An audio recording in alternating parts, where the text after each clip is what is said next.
Nos da mucho gusto recibir a todos ustedes que están sintonizando en este momento esta serie titulada Los Misterios de Dios, donde estamos profundizando y tratando de sacar de esta mina de piedras preciosas que es la Biblia, los tesoros escondidos. Como dice el rey Salomón, gloria de Dios es esconder un asunto y es nuestra responsabilidad sacarlo a la luz.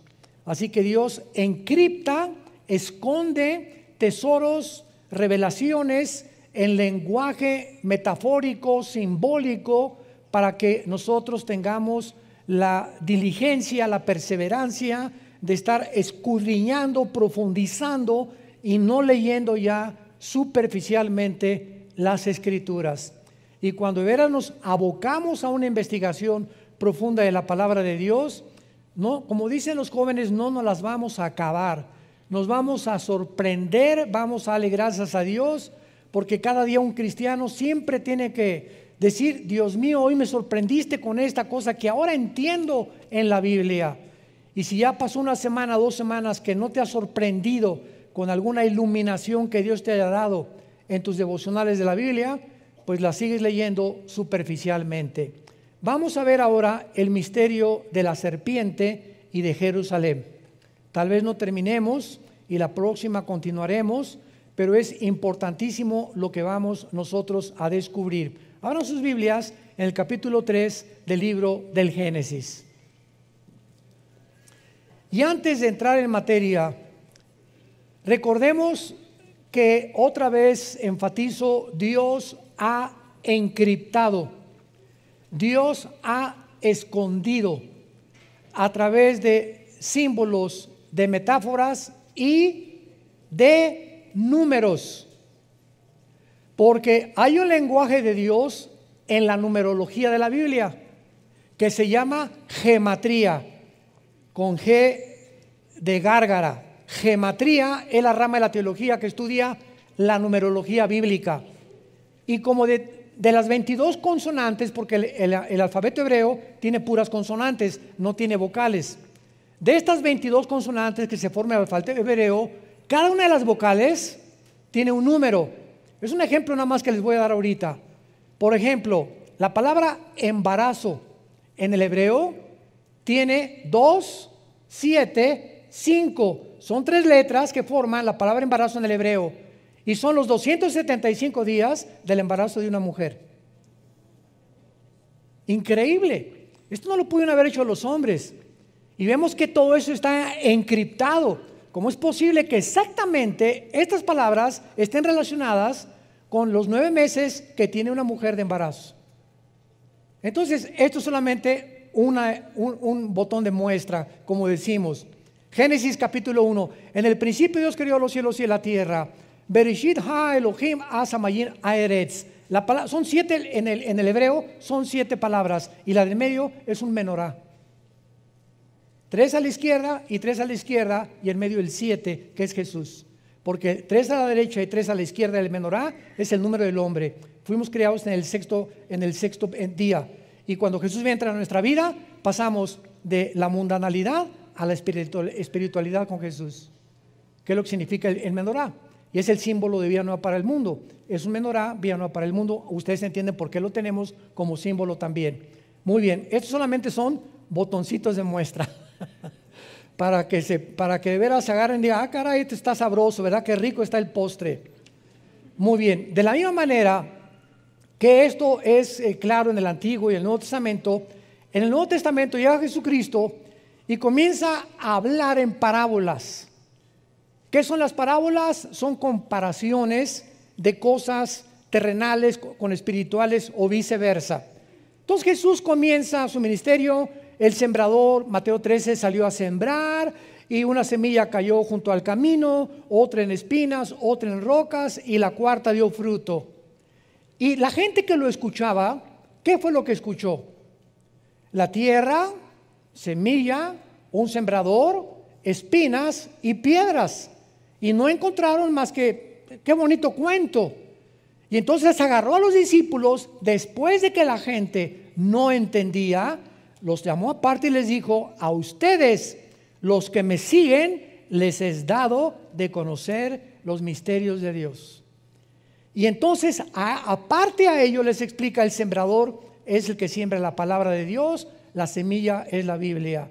El terreno es el corazón del hombre, los de junto al camino son los que cuando viene el diablo y no le entienden, se vea la palabra, los de espinos, etcétera, etcétera. Y él, detrás de un supuesto cuento o una historia, escondió los misterios del reino de Dios, para que hasta los granjeros, hasta los rancheros, cualquier indígena, no importa que no haya de la primaria, puedan entender los misterios escondidos en la Biblia si tienen a Cristo como su Señor. Y así llegamos a Apocalipsis también, que son puros símbolos, que las 7 estrellas, los 7 espíritus, las 7 cabezas, las 10 cuernos, etcétera, etcétera. Y todos estos símbolos están escondidos, pero representan verdades en el Antiguo Testamento. Entonces yo quiero estudiar Apocalipsis, necesito estudiar Daniel, Ezequiel y Zacarías principalmente, que me interpretan los cuernos y las cabezas y las bestias del Apocalipsis, porque la Biblia no es de interpretación privada. Entonces, abriendo la Biblia, encontramos en el capítulo 2 y en el capítulo 3 del Génesis lenguajes encriptados. Génesis 3: la serpiente era astuta más que todos los animales del campo que Jehová Dios había hecho, la cual dijo a la mujer: con que Dios os ha dicho, no comáis de todo árbol del huerto. Inmediatamente, lo primero que discernimos es que no podía ser una serpiente, sino que el mismo Nuevo Testamento, 2 Corintios 11, 2 al 3, les dice Pablo: temo que como la serpiente con su astucia engañó a Eva, vuestros sentidos sean extraviados de la sincera fidelidad de Cristo. Apocalipsis 12, 8 y 9, el dragón, la serpiente antigua que se llama Satanás. Entonces vemos que lo que aparece como un animal en el capítulo 3 del Génesis, sabemos que no era un animal. Una serpiente no camina, una serpiente no habla, y más que nada, una serpiente no razona. Y cuando vemos que una serpiente le está hablando a Eva, sabemos que la diferencia entre los animales y los seres humanos es que nosotros fuimos creados, a diferencia de los animales, con conciencia de que hay un Dios y de que podemos tener comunión con Dios. Los animales no pueden tener conciencia de Dios, no tienen conciencia de Dios, ni tampoco Dios se comunica a ellos. Son guiados por instintos. Entonces vemos que aquí un animal es usado por el Espíritu Santo para ilustrar a la serpiente.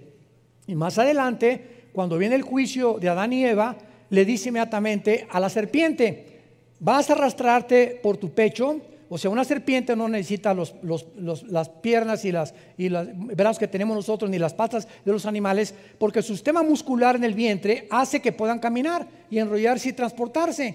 Y dice: y comerás el polvo todos los días de tu vida. A la serpiente, sabemos que las serpientes, si comen polvo, se mueren. Entonces, le está hablando a la serpiente, o a quién le está hablando Dios, le está hablando a Satanás, profetizándole que, como dicen Isaías 14, al final Satanás va a ser humillado peor que los mismos animales cuando venga el juicio de Dios. Entonces, todas estas cosas las descubrimos cuando estudiamos la Biblia, cuando profundizamos la palabra de Dios. Entonces nos damos cuenta claramente por qué Dios esconde todo este lenguaje encriptado, para que aprendamos que el petróleo no se encuentra haciendo un pocito de 1 metro en mi jardín. Si quieres encontrar petróleo, necesitas una sierra perforadora, ¿verdad?, que penetre casi 500, 300 metros, y ahí en lo más profundo se encuentra el oro negro. Los tesoros de la Biblia no se encuentran leyendo: Jesucito mío, mi dulce compañía, no me desampare noche en el día. Amén. Y ese es el devocional. Padre, te damos gracias por estos alimentos que nos has dado, y dáselos a los que no los tienen. En nombre de Jesús, amén. Mejor cómprate un perico que él diga esa oración. Nos comenzamos a volver autómatas y comenzamos a actuar automáticamente sin ya estar nuestra alma y nuestro corazón ni en los mismos alimentos. Ya lo decimos como algo memorizado, Ya no, Padre, te doy gracias en este momento por estos chilaquilitos. Y en este momento, Padre, te pido por mi hija que se acaba de ir. Te pido por esto, Padre, gracias porque esta mañana nos trajiste con bien. Pero comenzamos a recitar y a volvernos robots religiosos. Y así pasa con la lectura de la palabra de Dios también. Muy bien. Entonces encontramos también, ¿verdad?, que en el huerto del Edén pues había dos árboles, el árbol de la vida y el árbol del conocimiento del bien y del mal. Y la Biblia nos dice en todo lo demás, ¿quién es la vida? Jesús. Yo soy el camino, la verdad y la vida. Entonces yo no voy a tomar un fruto y lo voy a comer y tengo la vida eterna. Dios lo encriptó y no sabemos que es Jesús la fuente de la vida. Pero no vamos a profundizar más porque estoy seguro que se van a empachar. Entonces, antes de poder profundizar, vamos a comenzar desde el principio. Vayamos, por ejemplo, al Salmo 82, versículo 1.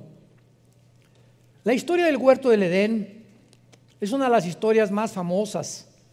Sin embargo, repito, encierra misterios de la Biblia.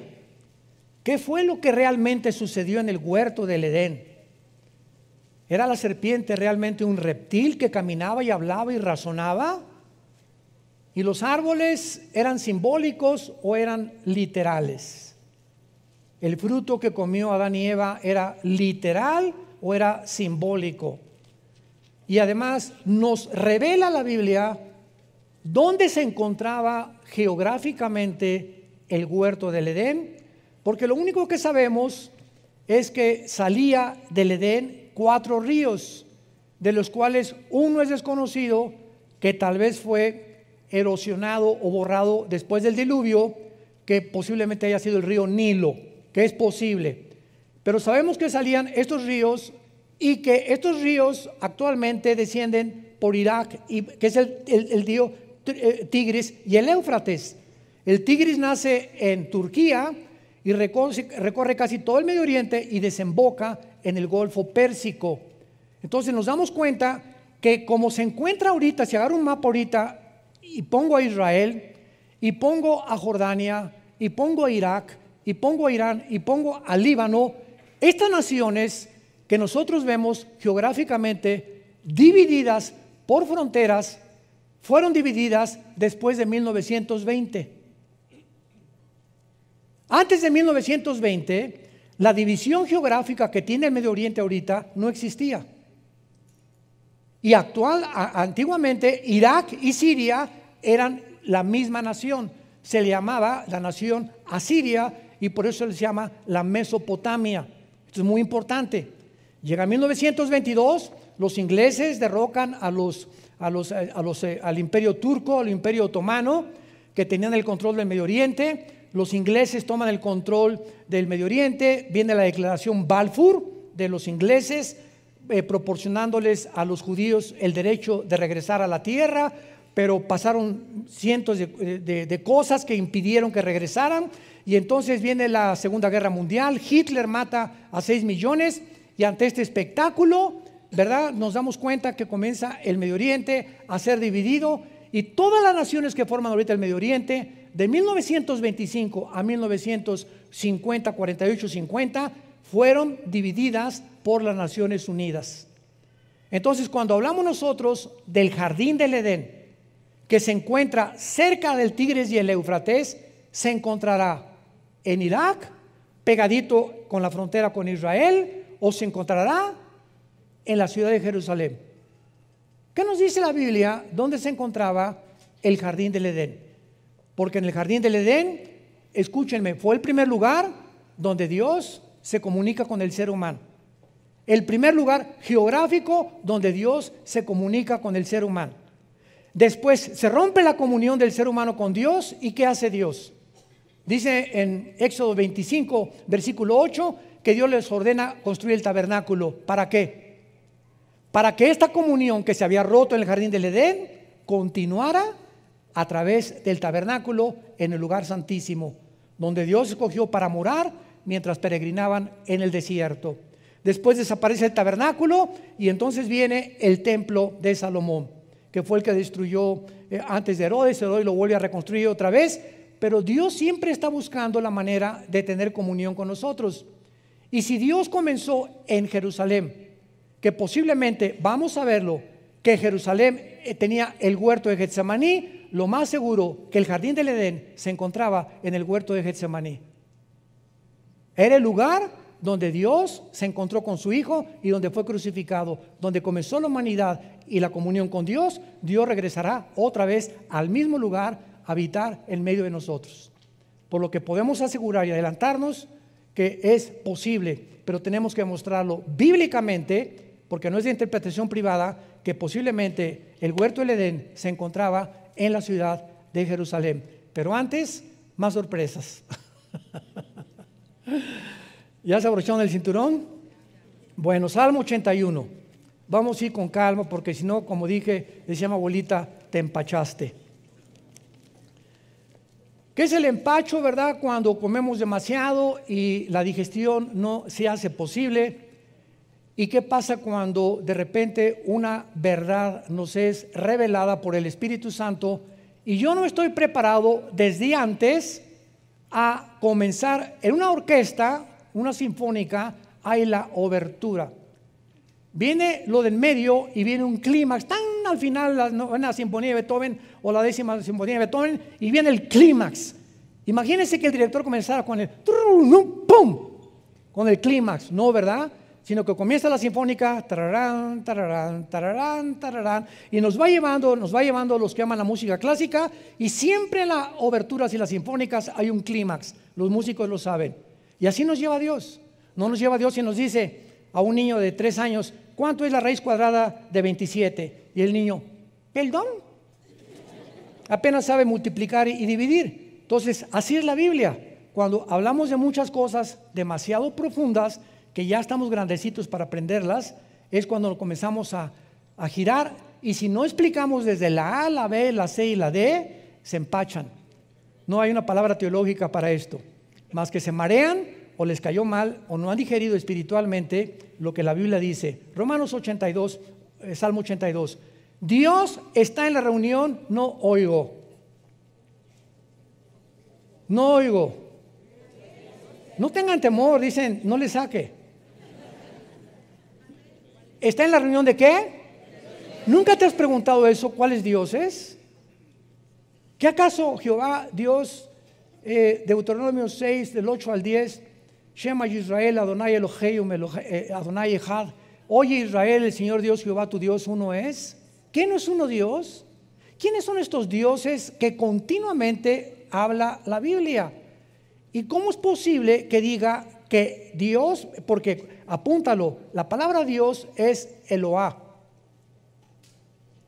y cuando se le pone el I-N, Elohim, es plural? Entonces, aquí encontramos al Dios singular en medio de dioses. Y vamos a ver quiénes son estos dioses que la Biblia menciona, porque dice en medio de los dioses juzga, no dice juzgan. O sea, lo primero que encontramos es la palabra traducida a Dios o Dios es Elohim, que es una de las palabras más usadas en el Antiguo Testamento, porque en Éxodo 2:21-6 se traduce jueces. A muchos jueces se les decía dioses.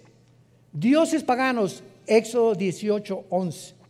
A los ángeles muchas veces, Salmo 8, versículo 5, se tradujo Elohim, se les llama dioses. Y a hombres, en Éxodo 7:1, le dijo Dios a Moisés, Aarón me será Dios ante Faraón. Muy bien, ahora vamos a entender esto. Cuando nosotros hablamos y decimos, creo en Dios, no estamos diciendo nada, porque el diablo también cree. El diablo no es ateo. Una vez una señora me dijo, yo creo en Dios, y le pregunté inmediatamente, ¿en cuál? ¿Cómo que en cuál? Los hindúes tienen 6 millones de dioses. Los griegos tenían su mitología griega al dios Neptuno, al dios Zeus, etcétera, etcétera. Cuando me dice, creo en Dios, ¿qué me está diciendo la señora? Usemos la lógica elemental. Estoy creyendo, yo creo que hay algo superior. Nada, es lo único que me está diciendo. Algo superior.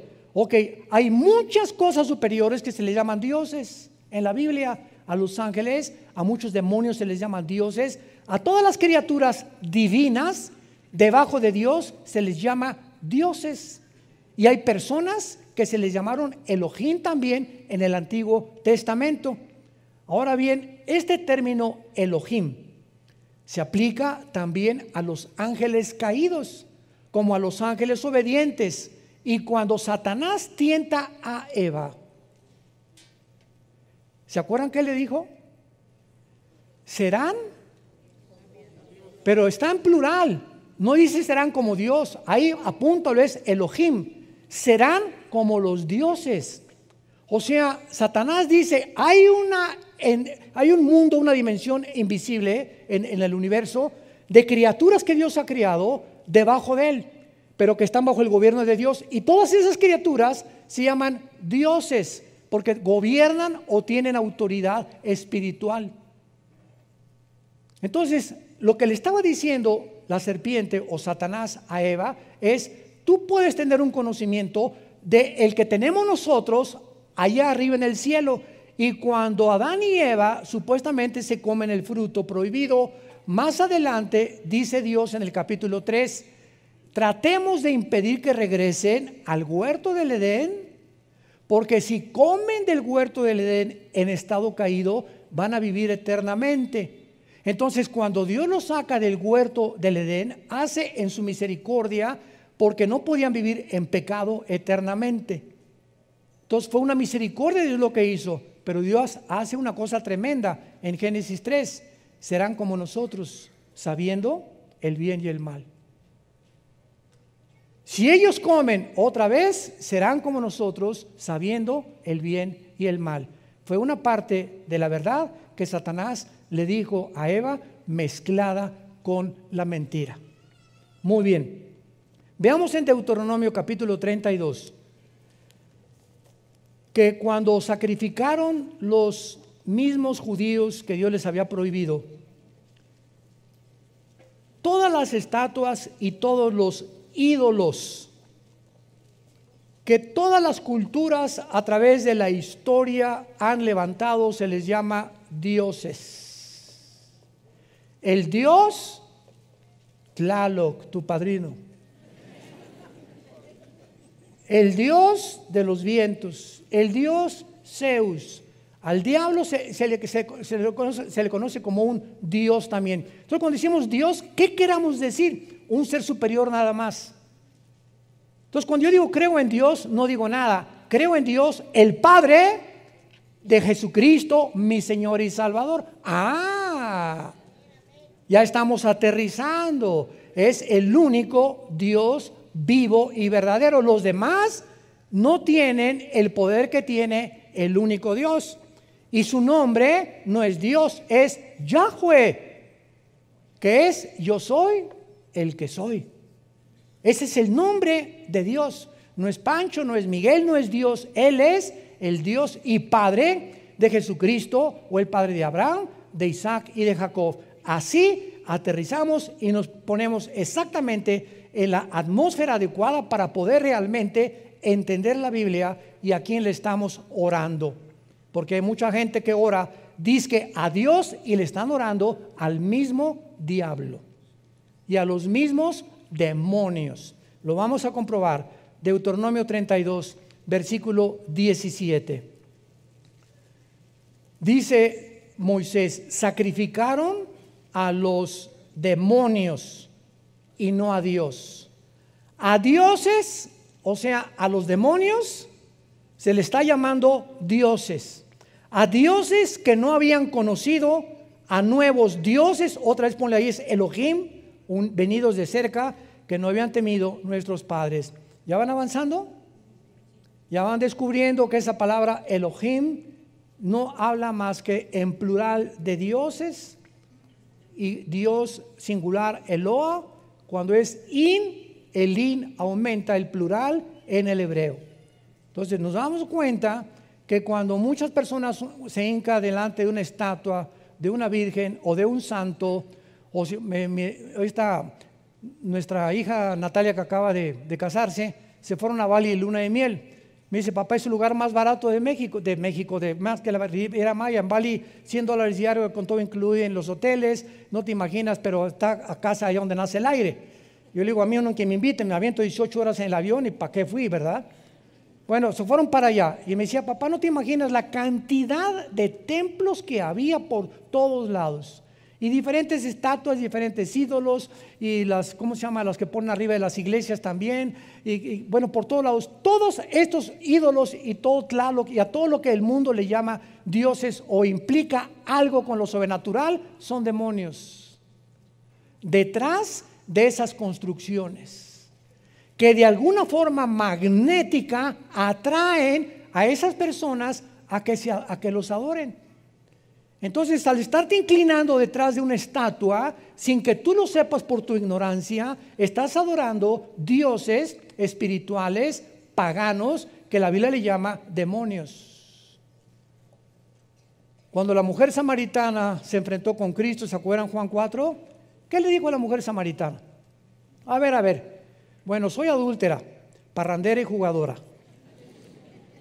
Y tengo 5 maridos. Bien has dicho, y con el que vivía en Amaciato, pero era religiosa.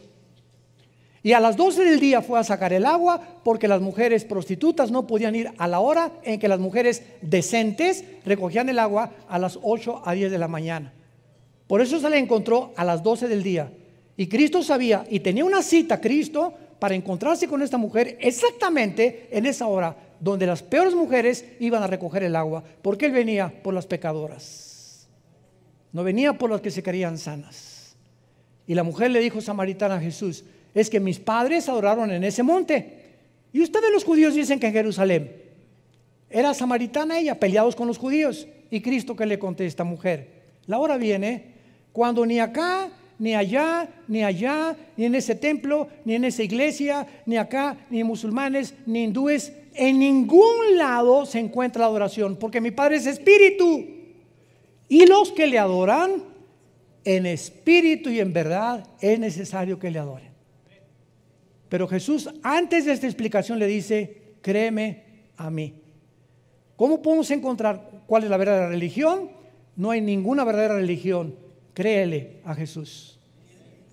No seguimos ninguna religión. Cuando me dicen en Estados Unidos, en las aplicaciones, ¿a qué religión pertenece? Le pongo ninguna. A ver, venga, ¿para qué oiga, pero usted es pastor, ¿cómo que no? Yo no soy religioso. El cristianismo no es una religión, Señor. Discúlpeme, pero lamento su ignorancia. El cristianismo es una relación personal. Usted puede ser católico, remojado, bautizado, con viernes primero, hindú, etcétera, etcétera, e irse al infierno. La religión no salva a nadie. Jesús vino al mundo para invitarnos a que le abriéramos nuestro corazón y que nos quitara las vendas y guiarnos a la verdad. Y seguimos a un hombre llamado Jesucristo, que fue crucificado, enterrado y resucitado los 3 días. Él es nuestro Dios. Todos los demás son dioses falsos. Dice Santiago 2, los demonios también creen y tiemblan, pero nunca obedecen. Entonces ya vamos entendiendo y aclarando toda la terminología y todas las raíces etimológicas de las palabras, porque los medios de la televisión, los periódicos, los comentaristas, los entrevistadores, los supuestos politólogos, filósofos que hay en el mundo no tienen ni idea de lo que es el cristianismo. Y siempre lo relacionan con que es una religión, por ignorar la Biblia, porque es lo que se ha transmitido por tradición desde hace mucho tiempo. Entonces, la frase nuevos dioses, Elohim, venidos de cerca, aquí en Deuteronomio 32, 17, se refiere a los ángeles caídos que vivían cerca de Dios. Cerca de Dios y que ahora operan perversamente en el mundo. Ahora vayamos a Ezequiel capítulo 5, versículo 5. A mí me parte el corazón cuando alguien viene a la iglesia sin Biblia. Venir a la iglesia sin Biblia es como haber ido ayer al Estadio Azteca y ver a América Chivas sin pelota. ¿Verdad? Si vas a un partido de fútbol y no tienes pelota, pues ¿para qué juegas? Venir a la iglesia sin Biblia es lamentable. Ezequiel 5, versículo 5, tremendo. Así ha dicho Jehová el Señor. Esta es, ya vamos comenzando a bucear. Ya estamos como a 10 metros de profundidad. Esta es Jerusalén, la puse en medio de las naciones y la tierra de alrededor. Apunta la palabra en medio en el hebreo. Es la palabra tawech, como suena con T de tío, A-W-S-H, tawech, y significa ombligo. Significa ombligo. La puse como el ombligo de las naciones. Es el centro de donde nosotros nacimos. ¿Qué es el ombligo?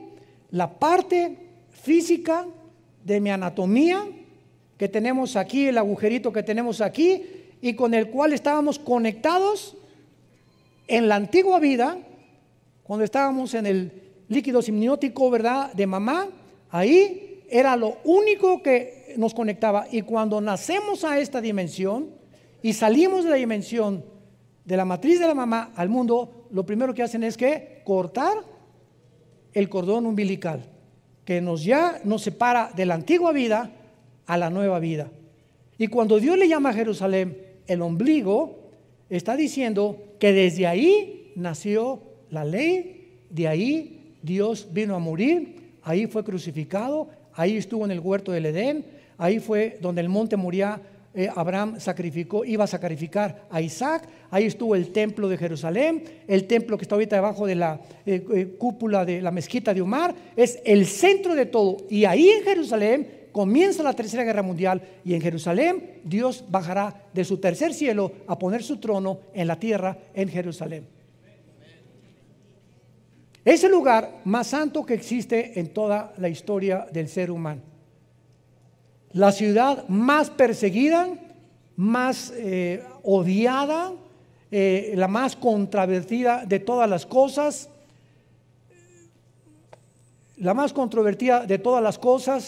y la ciudad que está ahorita a punto de convertirse en la manzana de la discordia del mundo entero. Ahora vamos a comenzar a comprobar todas estas cosas. Otros han colocado el huerto del Edén en Israel, en el monte de Sión, y de acuerdo a la historia de los judíos y al lugar donde Dios creó a Satanás, fue en el Edén.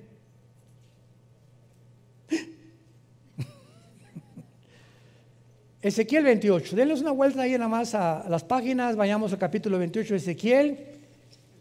Y antes de que nosotros fuéramos creados, o nuestros primeros padres Adán y Eva, en el huerto del Edén,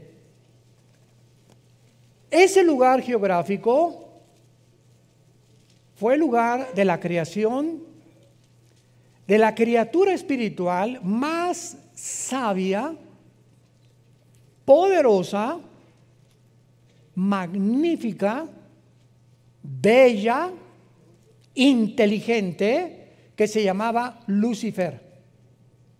Ahí en el huerto del Edén, donde ya lo estaba esperando Lucifer, Adán y Eva, ese lugar se puso celosísimo. Lo vamos a ir entendiendo por qué el ataque, por qué no atacó a Adán antes de que fuera creada la mujer, cuando estaba solito Adán. ¿Por qué cuando ya Dios saca a la mujer del hombre, es cuando Satanás se pone celoso y ataca a la mujer? Lo vamos a ver después. Bueno, aquí en Ezequiel 28, versículo 12 en adelante, vemos lo que iniciamos al principio. Hijo de hombre, Ezequiel 28, 12. ¿Levanta endechas sobre quién? Vemos cómo en la Biblia Dios pone al frente reyes o personajes para mostrarnos que detrás de los reyes y de muchos gobernantes se encuentran poderes de las tinieblas manejándolos. Entonces podemos ver a un Hitler, o podemos ver un Saddam Hussein, un José Stalin, ¿verdad? El que tú me quieras mencionar, y vemos al ser humano y los psicólogos, los psiquiatras, Stalin, Hitler, personas sociópatas, esquizofrénicas, paranoicas, todos los adjetivos de la psiquiatría, etcétera, en él. Pero detrás de todos esos adjetivos que descomponen una personalidad o la convierten en un loco, se encuentran poderes de las tinieblas. de acuerdo a la Biblia, operando en ellos. ¿Y por qué esas personas se descompusieron mentalmente y comenzaron a manifestar una insanidad mental, a decir cosas y actuar de manera no coherente, ni lógica, ni racional? Eso no lo entiende la psicología ni la psiquiatría. Y entonces cuando un psiquiatra o un psicólogo, con el respeto que se merecen, trata de ubicar a un paranoico, a un esquizofrénico, a un sociópata, a un psicótico, a una conducta normal, no tienen la terapia para hacerlo más que con chochos, con químicos, Valium, Ecuanil, Prozac, pastillas tranquilizantes. Y tú vas a un hospital psiquiátrico y el 99.9% de todos los pacientes en todos los hospitales psiquiátricos del mundo los tienen drogados. Los tienen que manejar con químicos para poder controlarlos. Porque la condición mental en la que ellos se encuentran no es una condición mental física, es una condición espiritual. Y cuando alguien llega a desvariar o a comenzar a tener una condición de insanidad mental, a decir cosas sin sentido, incoherencias, contradictorias, cuando comenzamos a tener actitudes, en la mañana soy una persona con mi esposa, con mis jefes soy otra persona, en la iglesia tengo cara de San Clodomiro, y en la noche con mis hijos soy otra persona. Hay hombres que tienen 4 personalidades en un día. Se le llama desórdenes múltiples de la personalidad. ¿Y saben ustedes de dónde vienen estos desórdenes? ¿Por qué la persona no es íntegra? Yo soy lo mismo, tengo que ser en la iglesia el mismo, con mi esposa lo mismo, con mis hijos lo mismo, en mi trabajo lo mismo. Es lo que se llama integridad. Y la desintegridad es cuando se desintegra la personalidad. Y cuando venimos a Cristo, Él trata de que seamos íntegros de una sola pieza, porque eso nos da estabilidad mental. Cuando tratas de aparentar o poner una cara que no eres, porque con tus amigos, ja, ja, ja, y esto y el otro, y zapata, y pásamela el tequila, el otro, llegas a la iglesia, santo, santo, santo. Y con tus hijos eres otro, y vas en el carro con tus hijos y ves, pasa una muchacha guapa y tus hijos ven como no la monitoreaste, casi la filmaste con los ojos. Dice, ¿ese es mi papá? ¿Ese es el que me lleva a la iglesia? A mi mamá le pone cara de que te amo, mi mamacita, mi periquito. Y relincha como caballo bien alimentado en Chapultepec por las muchachas. Te comienzas a desintegrar. Muy bien, para no profundizar más, dice aquí en Ezequiel 28:12 que Dios le dice a Ezequiel que mire al rey de Tiro, pero inmediatamente vemos lo que le dice Dios a Ezequiel que le diga al rey de Tiro: tú eras el sello de la perfección. Esto no puede ser literal. ¿Se dan cuenta cómo comenzamos a descubrir qué es literal y qué simbólico, es metafórico? No hay ningún rey de Tiro, ningún ser humano perfecto más que Jesucristo. Tú eras el sello de la perfección, lleno de sabiduría y a cabo de hermosura. Ya parecía que se parecía el rey de Tiro a Rambo. En Edén, en el huerto de Dios estuviste. Y en ese tiempo, Ezequiel, ya no existía el huerto de Dios ni el Edén. Conclusión, vamos bien. No está hablándole a un humano. Está hablándole a una entidad espiritual representado por un rey para podernos revelar de quién está hablando.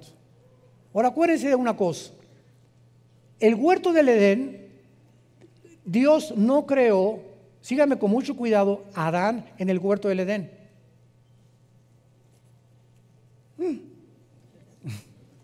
Si leen ustedes capítulo 2 del Génesis, van a ver ustedes que Adán fue creado en el Edén. El Edén es la zona geográfica que cubría tal vez la mitad de la tierra. Y el huerto del Edén fue puesto dentro del Edén. El huerto, un jardín en medio de la zona geográfica que se llamaba Edén. Entonces, el huerto era un jardín especial donde el ser humano iban a ser probados. Y Dios crea en el Edén Adán, y ahí lo dicen en Génesis capítulo 2, y lo coloca en el huerto. La única que fue formada en el huerto fueron ustedes, las mujeres, en el paraíso de Dios. Con razón. Con razón nos traen como nos traen, ¿verdad? Hoy en la mañana se lo dije a mi esposita y me dijo, ay, qué bonita cosa me has dicho, con razón, ¿verdad? Le digo, con razón te amo tanto. Las mujeres fueron creadas en un paraíso, nosotros en el barro y en la tierra y en el lodo. Y ya que estábamos en Edén, de ahí fueron ustedes sacadas dentro de nosotros con otro cromosoma que nosotros no tenemos, que son los dos cromosomas X, y a Dios nos dejó el cromosoma Y genéticamente para hacernos completamente distintos. Pero esto es muy interesante, porque cuando venimos a la Biblia y encontramos en Edén, pero no solamente dice, sino que dice en el huerto de Dios, significa que no solamente estaba Lucifer en el Edén, sino que ahí estaba corroborando lo que Génesis 3 dice, en el huerto de Dios. La palabra huerto también se puede traducir como es la palabra Gan, G-A-N en el hebreo, Gan, y es jardín, también se puede traducir el jardín o el huerto de Dios. Pero vayamos más adelante. En Edén, en el huerto de Dios estuviste, está hablando de Lucifer. Ha sido la criatura, el querubín más perfecto, más sabio, más inteligente que Dios creó en el universo. Y vean lo que dice Dios, que Lucifer estaba vestido con piedras preciosas, cornerina, topacio, jaspe, crisólito, berilo, ónice, zafiro, carbunclo, esmeralda y oro. Cuando vemos las vestiduras del sumo sacerdote en el Antiguo Testamento, y cuando él entraba al lugar santísimo en el mes de septiembre, ahorita nos encontramos en el mes de septiembre-octubre en Tishri, ahorita es Rosh Hashanah para los judíos, que es la fiesta de las trompetas. Muchos creen que en esta época es cuando Cristo viene del arrebatamiento. Muchos creen, no estoy seguro, puede ser o no puede ser, pero no sabemos eso, no podemos ser dogmáticos. Pero cuando el sacerdote entraba al lugar santísimo en este mes de Tishri, entraba con una fila de piedras preciosas, y son las piedras preciosas que usaba Satanás. Son exactamente las piedras que encontramos aquí también. ¿Qué nos habla esto? Que Satanás, antes de caer, no era su nombre. Satanás significa adversario, si lo quieres apuntar, en el hebreo Satán. La palabra diablo tampoco es su nombre. La palabra diabolos en el griego significa el que acusa o el que calumnia. Pero su nombre es Lucifer. Ese es el nombre de Satanás y del diablo, Lucifer. Los demás son títulos. Entonces, Lucifer, de acuerdo a la Biblia, era o ejercía una especie de sacerdocio en el cielo. Vamos a seguir leyendo. Todas estas cosas, dice la Biblia, esmeralda, los primores de tamboriles y flautas, estuvieron preparados para ti en el día de tu creación. Aquí la palabra creación es bara, de las tres palabras que hay, significa de la nada. O sea, Lucifer apareció, jamás había existido, porque no es eterno más que Dios. Versículo 14, querubín grande y protector. Lucifer es un querubín caído, no es un ángel caído, es un querubín caído. Tratemos de explicar. El rango más alto de los ángeles son los querubines. Podríamos llamarles un ejército, los generales de división. Los coroneles o los tenientes coroneles son los serafines. Y debajo de los serafines están los ángeles. Entonces, los ángeles significa malak, con K en el hebreo, mensajeros. Nada más. Nunca Dios ha mandado querubines más que en el huerto del Edén y en el tabernáculo, en el arca del propiciatorio, porque a los que Dios manda a la tierra son ángeles, y uno de ellos, el más importante, es Gabriel. Entonces, los querubines es el rango más alto de las criaturas de Dios. No todos son ángeles. Los ángeles son los mensajeros, los serafines están alrededor del trono de Dios, esos jamás han bajado a la tierra, y los querubines, más que Satanás, ha bajado al mundo algunas veces, como lo vamos a ver. Y se le llama protector. Pregunta, ¿a quién protegía querubín. ¿Se fijan? Cuando estudiamos la Biblia, comenzamos a preguntarnos, y no nada más así, tú querubín protector, te puse el santo monte de Dios, estuviste, amén. ¿Por qué se le llama protector? ¿Había alguien a quien tenía que proteger? Lucifer, ¿te has preguntado eso? Vean ustedes cómo podemos descubrir los tesoros de la Biblia. Aun cuando Lucifer no había caído, existía en los ángeles la posibilidad de rebelarse contra Dios. La misma capacidad que tenía Adán y Eva, que fueron creados sin pecado, pero con la posibilidad de rebelarse contra Dios. O sea, los ángeles podían pecar, Adán y Eva podían pecar. Cristo, cuando fue tentado por el diablo, pregunta, ¿podía pecar? No, no podía pecar porque es Dios. Y él no fue tentado en su divinidad. Cristo no podía pecar. Entonces, cuando Dios lo enfrenta con Satanás a Cristo, no era para probar si él podía pecar, porque Dios sabía que no podía pecar, él era Dios, era su hijo, sino para demostrar que no podía pecar. Es como cuando un ingeniero hace un puente y lo inauguran y prueban el puente, no para ver si se va a caer, para demostrarle al mundo que el puente fue construido para que no se caiga. Entonces, Cristo no podía caer en tentación porque él era Dios. Esto es muy importante en la teología, a los que estudian teología. Entonces Satanás sí podía caer, y Adán y Eva sí podían caer, y cayeron. Entonces Lucifer estaba cuidando que cuando hubiera una rebelión en el cielo, él protegiera a Dios. Y al que Dios crea para que lo protejan y cuiden el reino de Dios en el cielo, es el primero que se rebela y inicia la rebelión en contra de su Creador. Ahora entendemos por qué dice la Biblia en 2 de Pedro que a los ángeles no los perdonó Dios. Yo recuerdo antes de ser cristiano, le platiqué a mi esposa también hace como una semana, que una de las cosas que más me impedían a mí ser cristianos es que a mí siempre me ha gustado pensar mucho y leer mucho desde niño. Y yo les preguntaba a los cristianos, a mi hermano y otros que me llegaron a Cristo después, ¿Dios es bueno? Sí. ¿Por qué no perdona a Satanás? ¿No es misericordioso Dios? ¿Por qué no lo perdona? Y no me contestaban. Y este hombre se llamaba Giovanni Papini. Es un libro que él escribió, Giovanni Papini, tratando de criticar y de juzgar así. ¿Y por qué, si Dios sabía que Lucifer se iba a rebelar, para qué lo creó? Y son preguntas que requieren respuestas y que las tenemos en la Biblia.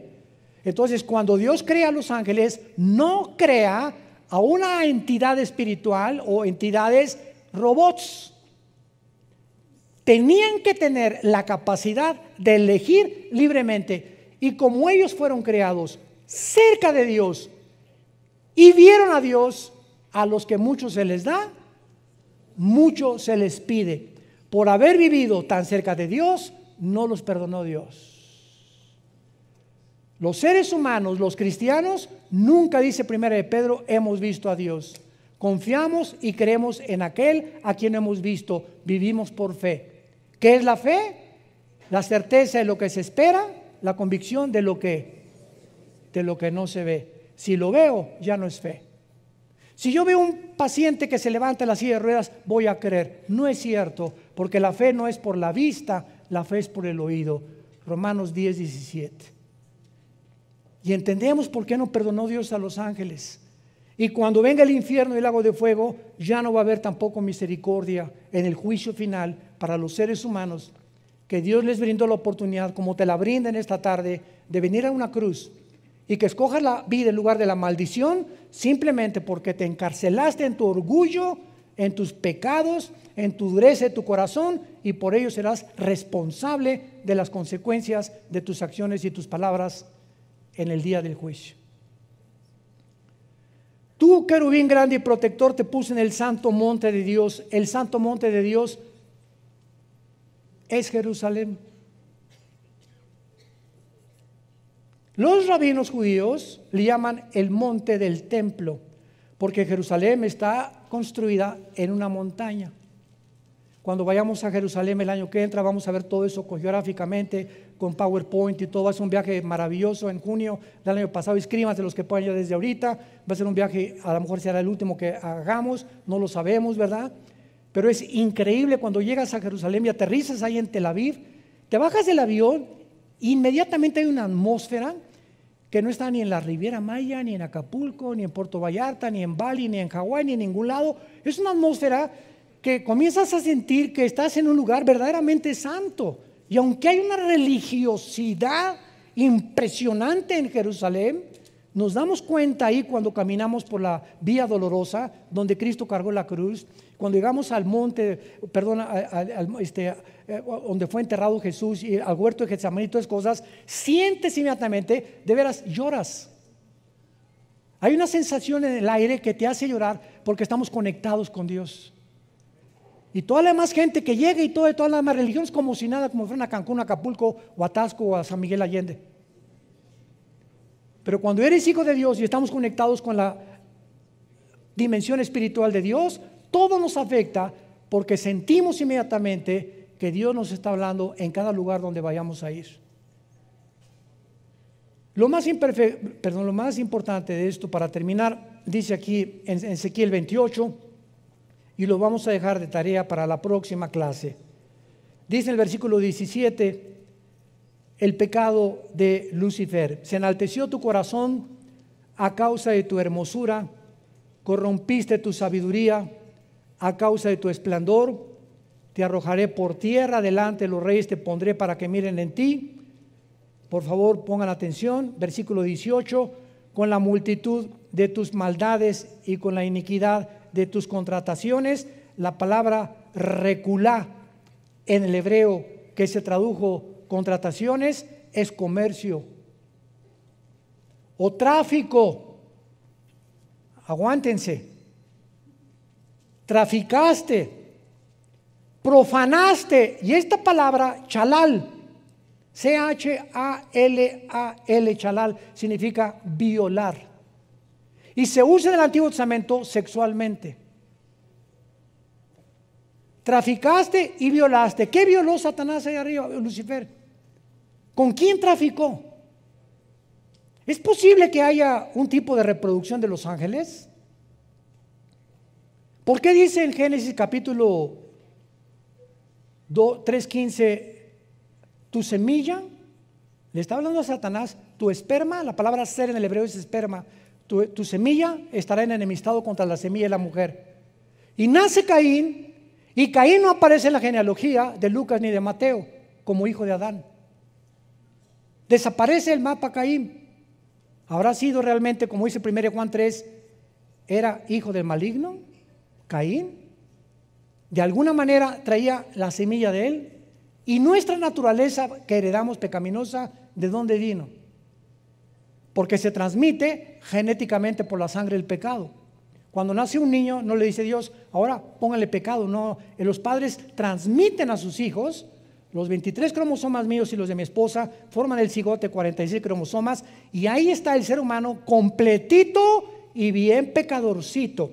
Como dice David en el Salmo 51, en pecado me engendró mi mamá. Entonces, cuando comenzamos a profundizar todo esto, nos damos cuenta que en Génesis 6 los ángeles se metieron con las mujeres y produjeron gigantes. ¿Qué pasó en Génesis 6? ¿Alguna problema o algún experimento genético que hicieron con las mujeres? Y Judas, antes de Apocalipsis, la epístola de Judas dice que los ángeles, igual que los sodomitas, se fueron en pecados fornicando, igual que los sodomitas. Fornicando los ángeles. Oiga, hermano, pero acuérdense de Mateo 22. ¿Qué dice Mateo 22? Cuando se casen, cuando resuciten, no se casarán ni serán en casamiento, serán como los ángeles están en el cielo. Los ángeles en el cielo no tienen acceso, cuando bajan a la tierra, tienen forma de mezclarse con los seres humanos y producir engendros y producir fenómenos o mutaciones genéticas. Niños que nacen con 2 cabezas, niños que nacen descerebrados. La mayor parte de las veces es un problema de drogas durante el embarazo o de que algún antepasado estuvo en la brujería, pero encontramos que se transmite todo genéticamente, todo tiene un origen. El origen de los árboles, ¿qué es? Una semilla. Ese árbol inmenso estaba concentrado, el volumen de eso en una semilla. Nosotros, ¿cuál fue nuestro origen? Un esperma de mi papá. En un esperma de mi papá, el óvulo de mi mamá, ahí se juntaron, ahí estabas tú y ahí estaba yo. Y míranos ahora. Cerebro, orejas, oídos, páncreas, hígado, sistema cardiovascular, gastrointestinal, piel, millones de células, de cromosomas, etcétera, etcétera. Todo en una semilla. Seguiremos estudiando. Te damos gracias, Señor, por tu palabra. Vida Nueva para el Mundo se sostiene y propaga el mensaje de salvación de Jesucristo gracias a Dios y a tus donativos. Llevemos juntos el Evangelio de Jesucristo al mundo entero. Realizamos eventos, seminarios, congresos y diferentes programas para dar a conocer el mensaje de salvación y el poder de nuestro Señor, transformando y edificando vidas de mujeres, hombres, niños alrededor del mundo. ¿Qué pasa cuando decides hacer tu donativo? Aunque no puedas llevar la palabra personalmente a todo el mundo, de esta forma lo estás haciendo. Con tus donativos o aportaciones, estás sembrando y formando parte de lo que Dios está haciendo en su obra. Estás ayudando a traer luz a la oscuridad, paz al conflicto y esperanza a los que no tienen ninguna. Dona desde México.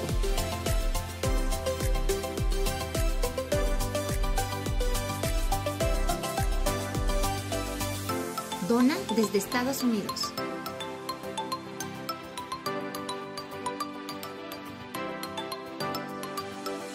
Para el resto de donaciones de otras partes del mundo, www.vidanuevaparelmundo.org.mx/dona.